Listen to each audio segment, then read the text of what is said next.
आज हम most important जो टॉपिक्स हैं सीयूईटी एग्जाम के लिए, सीयूईटी 2025 की तैयारी कर रहे सभी स्टूडेंट्स के लिए, इंग्लिश का one of the most important topics that is rearrangement of sentence और पैराग्राफ्स। इसके आपके एग्जाम में 5 से 6 क्वेश्चन आएंगे। आज मैं आपको बताऊंगा कि कैसे आप इस सेंटेंस रीअरेंजमेंट को या पैराग्राफ रीअरेंजमेंट को केवल 10 to 15 सेकेंड्स में विथ 100% एक्यूरेसी क्रैक कर सकते हैं। सबसे पहली बात, इस टॉपिक को लेकर स्टूडेंट्स के मन में ऐसा है कि ये क्वेश्चन गलत हो जाएगा या इसमें पता नहीं कुछ करना है, ये टफ लगता है स्टूडेंट्स को जनरली। दूसरी बात, it can be so much time taking, ये टाइम टेकिंग हो सकता है। इसके एक क्वेश्चन को करने में आपको बहुत सारा समय लग सकता है। दोस्तों, ये सबसे ज्यादा स्कोरिंग है, 100% सही होगा ये क्वेश्चन और विद इन 20 सेकेंड्स आपका सही हो जाएगा। लेकिन उसके लिए हमको एक दो बातों का ध्यान रखना होगा। आप इस सेशन को एंड तक जरूर देखें और फिर आप देखना, जैसे मैं बताऊं वैसे प्रैक्टिस करना। केवल 5-6 दिन बाद आप इसके सभी क्वेश्चन सही करने लग जाओगे with 100% accuracy and time will be taken with in 20 seconds. आपका ये क्वेश्चन पूरी तरीके से क्लियर हो जाएगा। ठीक है दोस्तों, अब आपके सामने है क्या? अब देखो, मैं आपको दोनों तरफ की प्रैक्टिस कराऊंगा। जनरली हमारे एग्जाम में इस तरह का क्वेश्चन आता है, पर हमारे एग्जाम में ऐसा भी क्वेश्चन आ सकता है, कुछ इस प्रकार का, समथिंग लाइक दैट। इतना बड़ा, इसको पढ़ने में ही आपका 1 से 2 मिनट लग जाएगा। इस पूरे पैराग्राफ को पढ़ने में ही 1 से 2 मिनट का समय लग जाएगा। इसको जमाने में तो पता नहीं कितना ही समय लगेगा। आज मैं आपको इस क्वेश्चन को भी 10 to 15 सेकेंड्स में क्रैक करके बताऊंगा और आप भी कर देंगे। कैसे करेंगे उसके लिए 2-3 बातें मेरी सुने। फिर से चलता हूं मैं फर्स्ट क्वेश्चन की तरफ, और ये रहा हमारा फर्स्ट क्वेश्चन।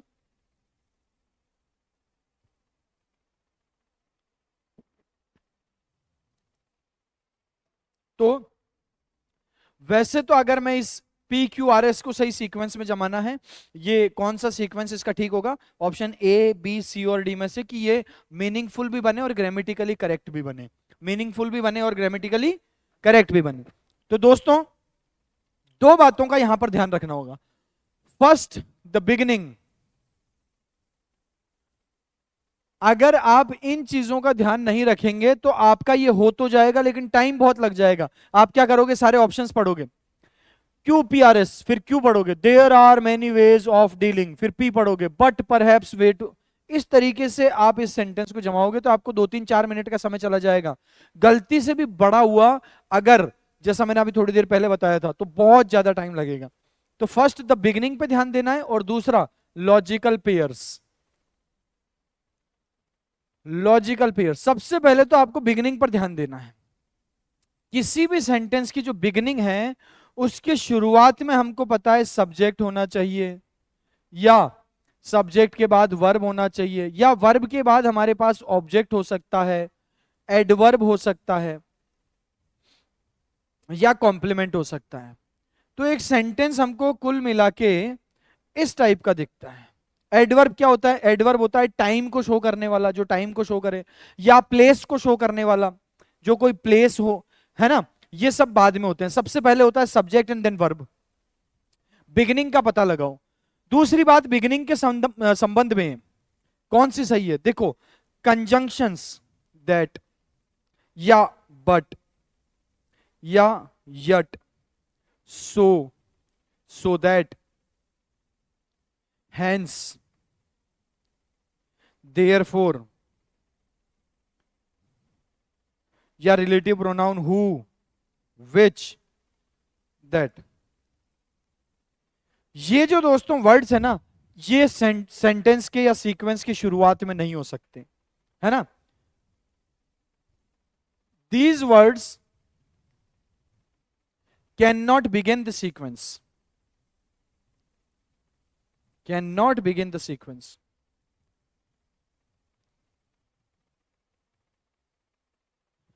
इतनी बात आपको बहुत अच्छे तरीके से समझ में आ जानी चाहिए। यानी हमको ये ध्यान है कि बट लिखा हुआ है ना दोस्तों यहां पर शुरुआत में, इसका मतलब शुरुआत में बट नहीं हो सकता, यानी इस सीक्वेंस की शुरुआत पी से नहीं हो सकती है।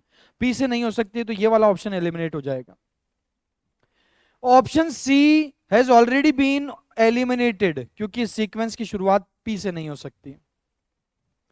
बट परहैप्स, लेकिन ये जो बट है ये कॉन्ट्रास्ट को शो करता है, कॉन्ट्रास्ट को शो करता है, तो सीक्वेंस क्या होगा देखेंगे। सबसे पहले विथ देम, यहां पे भी सब्जेक्ट नहीं हमारे पास। विथ इंट्रांसिएंट कस्टमर्स, यहां पे भी सब्जेक्ट नहीं हमारे पास। सब्जेक्ट और वर्ब हमको क्यों में दिखते हैं। There are many ways of dealing, there are many ways of dealing, तो सीक्वेंस की जो स्टार्टिंग है वो क्यू से होनी चाहिए, और क्यू से होगी दोस्तों, तो क्यू हमारे पास में ऑप्शन ए में भी और ऑप्शन बी में भी है। ठीक है, ऑप्शन ए और बी में इतना हमने क्रैक कर लिया, ये दोनों ऑप्शन हमने एलिमिनेट कर दिए। अब डील के साथ प्रीपोजिशन विथ होना चाहिए, यहां पे भी विथ है, यहां पे भी विथ है। There are many ways of dealing with intransigent customers, but perhaps the best way is to agree with. अब ये एग्री के साथ भी दोस्तों विथ फिक्स प्रीपोजिशन आता है, और डीलिंग के साथ भी विथ आता है, तो क्यू के बाद एस का पेयर बनेगा, and your answer should be B. हमको पेयर बना के और बिगिनिंग से पता करना है और साथ में प्रैक्टिस करनी है। ठीक है, इसका आंसर आप मुझे बताएं कि ये कैसे होना चाहिए। इसको क्रैक करने के लिए हमको 10 सेकंड से ज्यादा टाइम नहीं लेना है।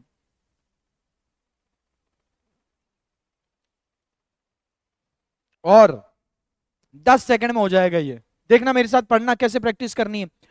वॉज लिखा हुआ है दोस्तों, was is a singular verb, was singular verb है, इसका मतलब इसका सब्जेक्ट होगा कोई ना कोई सिंगुलर सब्जेक्ट। अब इन the arena of sports perhaps, ये सब्जेक्ट हो ही नहीं सकता क्योंकि प्रीपोजिशन को फॉलो कर रहा है ये। Against Australia in the Tokyo Olympics, यहां पे भी प्रीपोजिशन से ये भी सब्जेक्ट नहीं हो सकते। The greatest movement in Indian Olympic history, यहां पर सब्जेक्ट है हमारे पास। The greatest movement in Indian Olympic history was the victory secured by the women's hockey team, यानी कि ये जो वॉज लिखा हुआ है इसका सब्जेक्ट हमको एस में दिखेगा, और एस के जस्ट बाद पी का पेयर बनेगा। बोलो हाँ या ना, इतनी बात समझ में आई या नहीं आई। आप एस और पी के पेयर को जब ढूंढोगे तो यहां पर एस और पी का पेयर नहीं है, यहां पे भी नहीं है, ऑप्शन बचता है ए और सी।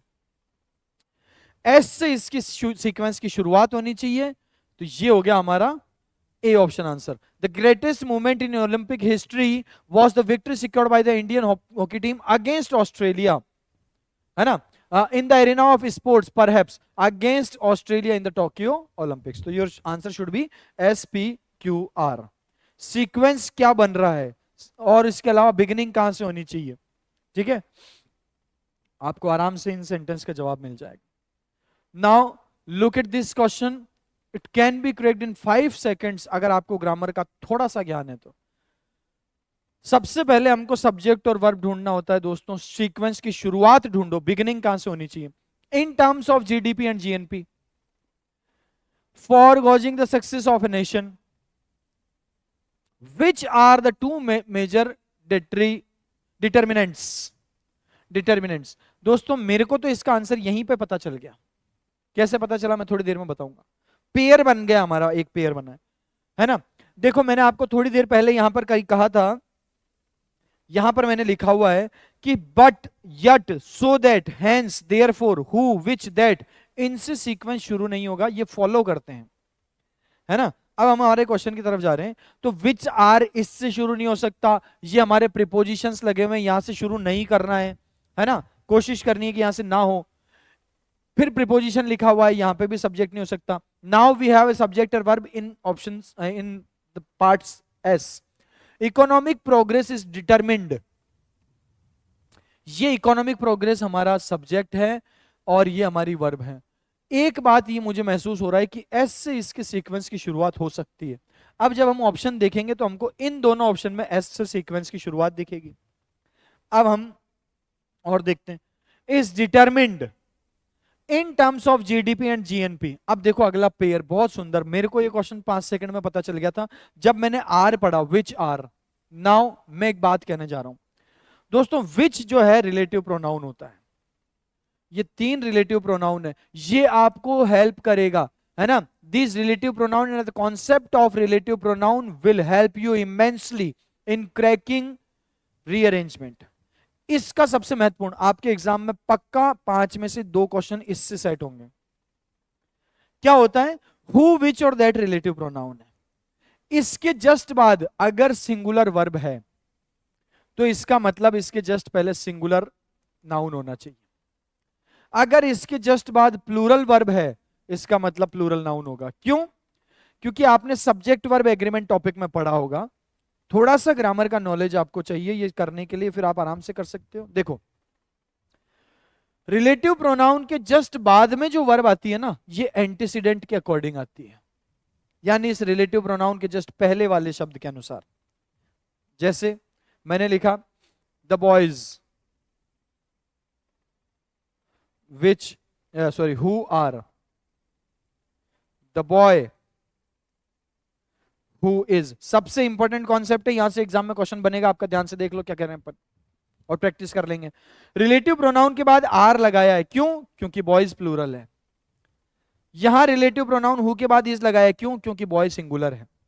इस रिलेटिव प्रोनाउन के जस्ट पहले जो नाउन लिखा हुआ है उसके अकॉर्डिंग वर्ब लगाते हैं। अगर ये सिंगुलर है तो सिंगुलर लगाते हैं, ये प्लूरल है तो प्लूरल लगाते हैं। इसको कहते हैं एंटीसीडेंट।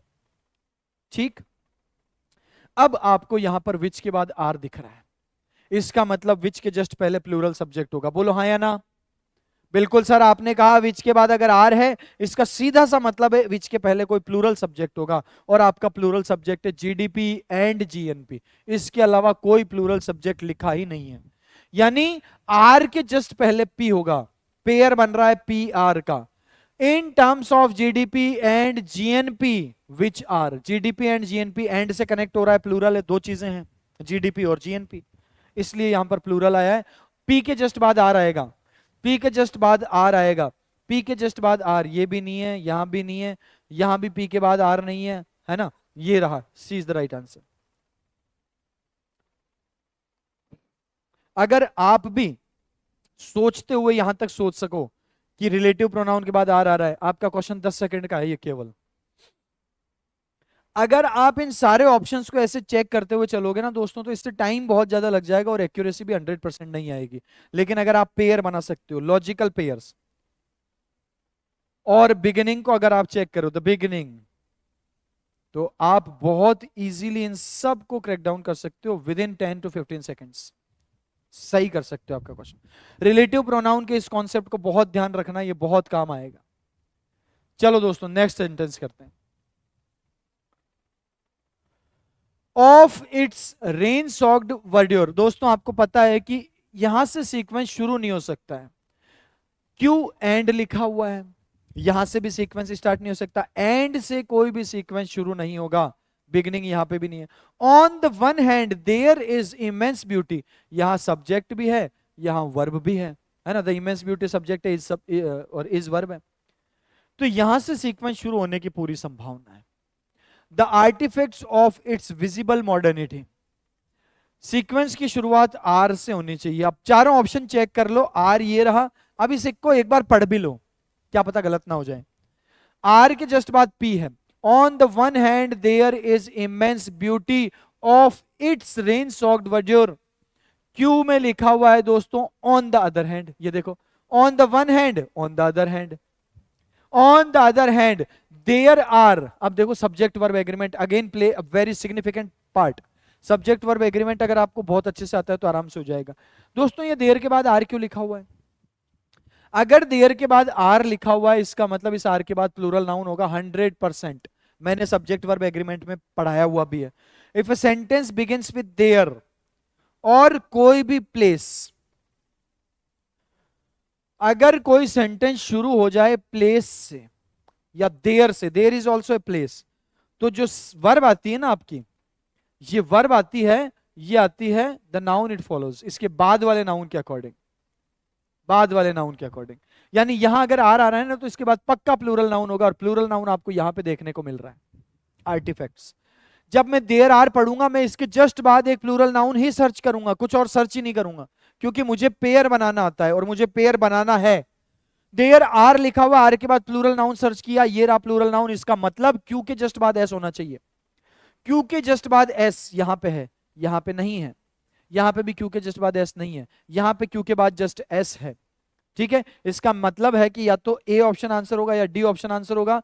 और हम जानते हैं कि इसकी सीक्वेंस की शुरुआत आर से होनी थी, इसलिए D is the right answer. P से शुरुआत नहीं हो सकती क्योंकि इसमें सब्जेक्ट वर्ब नहीं लिखे हुए। बात समझ में आ रही है कि नहीं आ रही है? Subject verb agreement plays a huge role. ठीक है, वेरी गुड, है ना? ध्यान रखना, आर प्लूरल है तो सब्जेक्ट प्लूरल सर्च किया हमने, ये मिल गया हमको सब्जेक्ट प्लूरल। ठीक है, very nice. Next sentence, again शुरुआत में आपको आर दिख रहा है, तो आप पहले प्लूरल सब्जेक्ट ही तो सर्च करोगे। तो जब हमने प्लूरल सब्जेक्ट सर्च किया तो ऑफ एक्सट्रीम पोवर्टी, ये तो सब्जेक्ट होता ही नहीं है। इन के बाद वाला सब्जेक्ट होता ही नहीं है, ऑफ के बाद वाला सब्जेक्ट होता ही नहीं है। प्रीपोजिशन के बाद वाला जो नाउन है ना, that can not become subject in a sentence, ये बात मान के चलो। You must know the subject of the sentence, मैंने पूरा पढ़ाया हुआ है। सब्जेक्ट के बारे में एक बात ध्यान रखो कि प्रीपोजिशन है ना, a noun that is used after a preposition cannot become subject। ये आपके सब्जेक्ट वर्ब एग्रीमेंट में भी बहुत इंपॉर्टेंट है, can not become subject.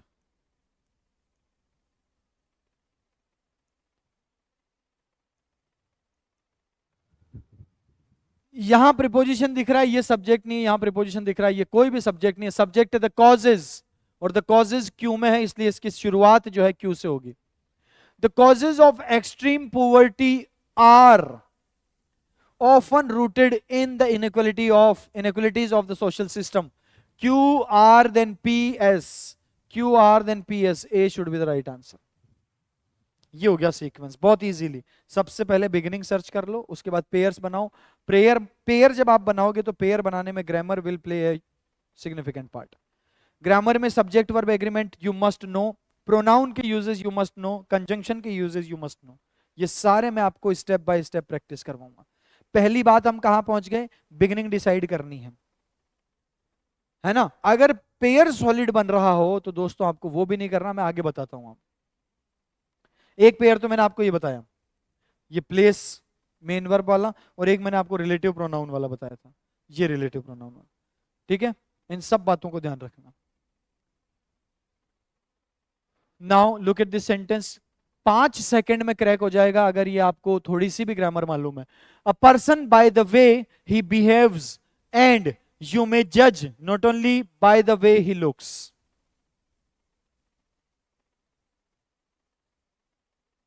Not by the way he looks.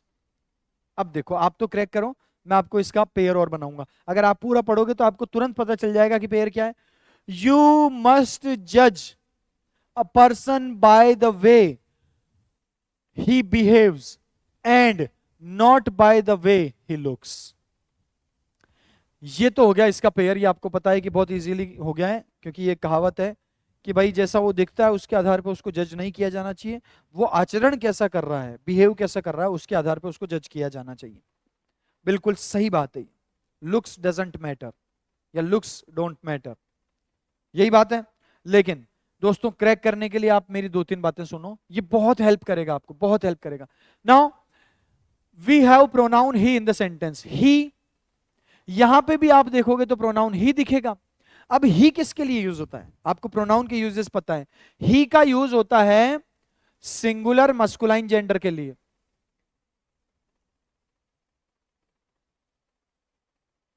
Singular masculine gender के लिए ही का यूज होता है। यानी ये जो ही आया, ये इसके लिए आया, पर्सन के लिए आया है। और प्रोनाउन क्या होता है? Pronoun is used in place of a noun to negate the repetition. जब कोई नाउन सेंटेंस में बार बार आ रहा हो ना, तो उसके लिए हम प्रोनाउन लगा देते हैं।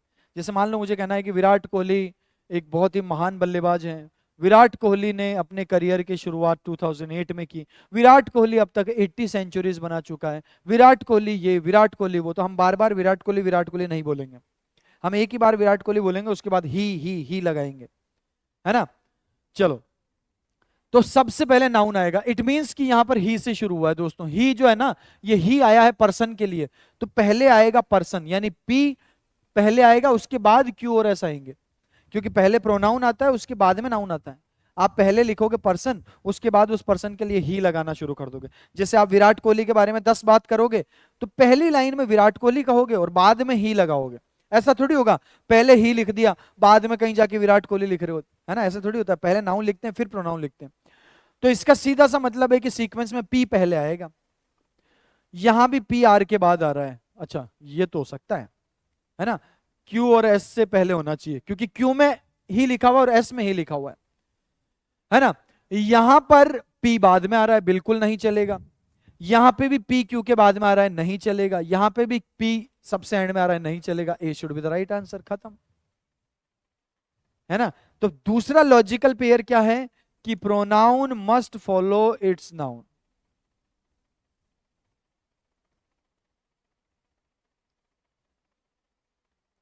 अगर मान लो चारों ही सेंटेंस में कोई नाउन लिखा ही नहीं है, केवल प्रोनाउन लिखा है, तब तो दिमाग लगाना ही नहीं है।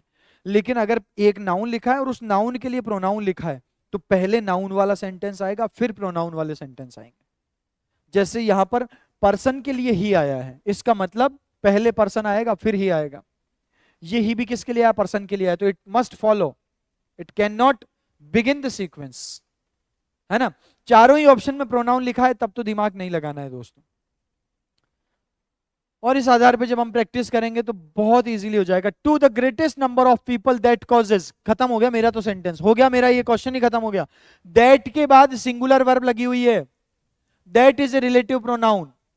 मैंने कहा दैट रिलेटिव प्रोनाउन है, इस रिलेटिव प्रोनाउन के बाद सिंगुलर वर्ब है। कॉज में एस जोड़ा हुआ है, जब किसी वर्ब में एस जोड़ देते हैं तो सिंगुलर हो जाती है वो।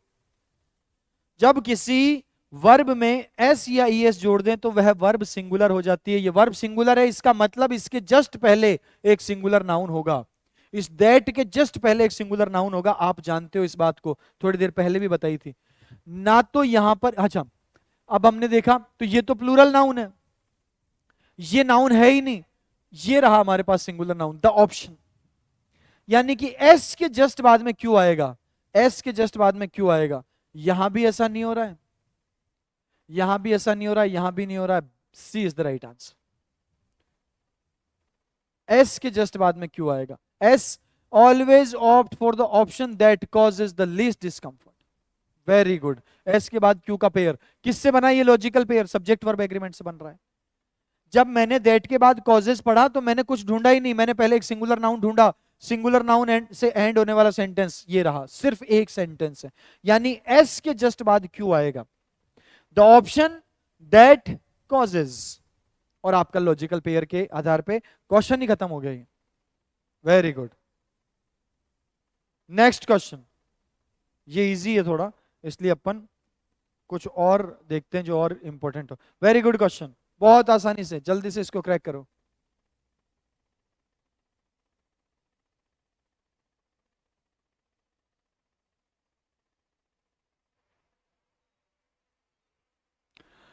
There is in all instance a single, है ना। ये क्वेश्चन बहुत इजीली आपका अभी तुरंत ही क्रैक हो जाएगा। Surrender, surrender is the first form of verb. आपको पता है कि वर्ब से सेंटेंस शुरू नहीं हो सकता है, सेंटेंस शुरू होता है सब्जेक्ट से। अगला, यानी कि आप क्यू से सीक्वेंस को स्टार्ट नहीं करोगे, और क्यू से यहां ऑप्शन में भी नहीं है तो ऑप्शन एलिमिनेट नहीं किया हमने। Authoritative truth to be discovered and defended, discovered and defended. Many people today are willing to, खत्म हो गया मेरा क्वेश्चन। दोस्तों पेयर बनाना आना चाहिए। किसी भी प्रिपोजिशन के बाद अगर वर्ब हो तो वो होती है V1 प्लस ING के फॉर्म में, लेकिन टू के बाद V1 होता है, वर्ब की फर्स्ट फॉर्म होती है। ध्यान रखना इस बात को, आपके आधे क्वेश्चन इससे हो जाएंगे।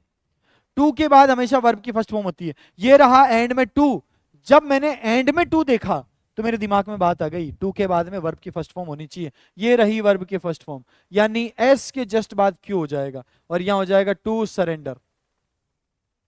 बोलो हाँ या ना, टू सरेंडर। एस के जस्ट बाद क्यू होना चाहिए, इसमें भी नहीं है, इसमें भी नहीं है, इन दो ऑप्शंस में है, लेकिन सीक्वेंस की शुरुआत एस से होनी चाहिए, तो D is the right answer. बोलो कैसा लगा आपको?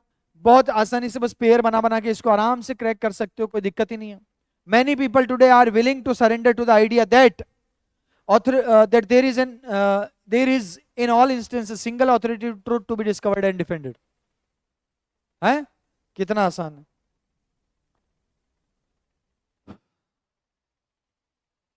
नाउ ये सेंटेंस 10 सेकंड में क्रैक होना चाहिए, 10 सेकंड में clear. A way of understanding the world. A language represents and relating, differentiating, दिख रहा है, understanding V1 plus ing, V1 plus ing, V1 plus ing। भैया एंड से 3 जेरेंड्स जोड़िए आपने, एंड से 3 जेरेंड जोड़िए, तीनों सेंटेंस साथ साथ हो जाएंगे। PRS एक साथ होना चाहिए, बीच में क्यों नहीं आना चाहिए इनके? इसमें भी नहीं है, इसमें भी नहीं है, इसमें भी नहीं है, इसमें भी नहीं है। Very good. अब देखो, a language represents, a language represents subject verb, यहां से बिगिनिंग हो जाएगी, क्यू से शुरुआत हो जाएगी, आंसर हो गया डी, खत्म। लैंग्वेज रिप्रेजेंट्स, अब बाकी सारे एक साथ आएंगे, P S and R, PSR, है ना। यहां पे एंड जो कनेक्टर है ना, सेम चीजों को कनेक्ट करता है। Connector and will help you immensely. Connector and के बारे में समझो, ये सेम प्रकार की चीजों को जोड़ता है। अगर एंड के पहले वर्ब की फर्स्ट फॉर्म है, एंड के बाद भी वर्ब की फर्स्ट फॉर्म होगी। एंड के पहले नाउन है, बाद में भी नाउन हो सकता है। अगर एंड के पहले V1 प्लस ing, बाद में भी V1 प्लस ing होगा, तो ये एंड को भी थोड़ा सा समझना चाहिए, आपको बहुत हेल्प करेगा। ये क्वेश्चन 2 सेकंड में क्लियर हो जाएगा। For India's future mathematics and mathematical thinking will be important, it is recognised. That से खत्म हो रहा है, दैट है कनेक्टर। कनेक्टर के बाद फिर से सेंटेंस शुरू होगा, तो सेंटेंस की शुरुआत क्यू से हो रही है, तो SQ का पेयर बनेगा। SQ का पेयर एक ही ऑप्शन में, वेरी इजी, है ना। आप ऐसे करके प्रैक्टिस करो दोस्तों, जिंदगी में कभी गलत नहीं होगा। जैसे आपको मैं एक क्वेश्चन बता रहा था कि अगर बड़ा क्वेश्चन आ जाए तो क्या करें। जैसे मान लो मेरे पास इस टाइप का क्वेश्चन है, या फॉर दैट मैटर ये क्वेश्चन है मेरे पास। अब इस क्वेश्चन को देख के स्टूडेंट के दिमाग में बात आ गई कि भाई इसको तो 5 मिनट लग जाएंगे, लेकिन ये सही नहीं होगा, एक्यूरेसी नहीं आएगी इसमें। इसके बारे में भी छोटी सी कहानी सुनो, मैं इसका सेशन अगले सेशन में फिर से ये कराऊंगा, बड़े सेंटेंस और लॉजिकल पेयर्स बनाना बताऊंगा आपको। लेकिन इसको क्रैक करने में कुछ भी टाइम नहीं लगेगा। कैसे? ये आपका S1 है और ये आपका S6।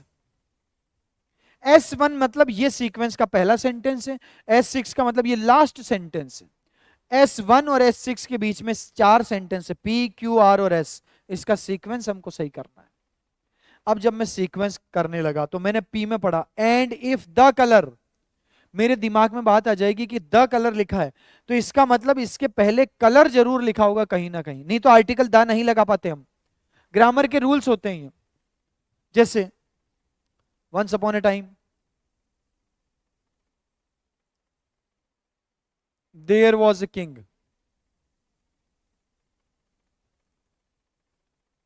The king was very kind.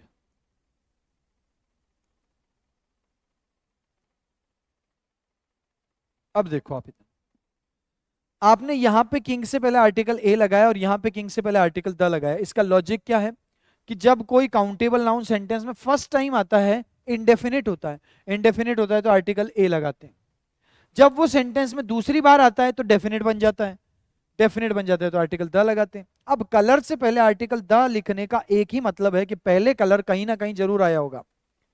इस सेंटेंस में कलर नहीं दिख रहा है। At the road side the driver will be asked to blow through a small glass into the plastic bag, इसमें है ही नहीं कलर। इसमें इनसाइड द ट्यूब, ये दिख रहा है द ट्यूब, ये ट्यूब से पहले द क्यों लिखा हुआ है यहां पे? क्योंकि यहां पहले एक बार ट्यूब का जिक्र हो चुका है, और फर्स्ट टाइम में ट्यूब से पहले आर्टिकल ए और दूसरी टाइम में आर्टिकल द का यूज होता है। बट इफ द कलर, इसमें भी कलर से पहले द लगा रखा है, इसका मतलब इससे भी पहले कलर आया होगा। एस में देखो, इफ द कलर, यहां पे भी आर्टिकल द है, यानी यहां भी कलर के लिए आर्टिकल द, यहां भी कलर के लिए आर्टिकल द और यहां भी कलर के लिए आर्टिकल द है। यानी एक सेंटेंस में और ऐसा होगा जहां कलर से पहले आर्टिकल नहीं आया होगा, और वो ऑप्शन क्यू में है। देखो, inside the tube there are chemically treated crystal which change colour, यहां पे कलर से पहले आर्टिकल नहीं है, इसका मतलब ये सबसे पहले है, उसके बाद में ये द कलर वाले आएंगे। द कलर वाले आर्टिकल द वाले सीक्वेंस में बाद में होंगे। तो क्यू से सीक्वेंस की शुरुआत होगी और दोस्तों आंसर हो गया डी। 15 सेकंड का क्वेश्चन नहीं है, थोड़ी सी ग्रामर सही करो, सीक्वेंस और प्रैक्टिस करो मेरे साथ। आगे और ऐसे सेशंस लेके आऊंगा, 15 से 20 सेकंड में आपका पूरा क्वेश्चन कंप्लीट हो जाएगा पैराजंबल यानी सेंटेंस रीअरेंजमेंट का। ठीक है दोस्तों, तो इसमें आप जो नोट्स आपको लिखने, बिगिनिंग और पेयर बनाने वाले, वो लिख लेना। अगली क्लास में फिर से कुछ क्वेश्चन करेंगे, तब तक के लिए नमस्कार, जय हिंद।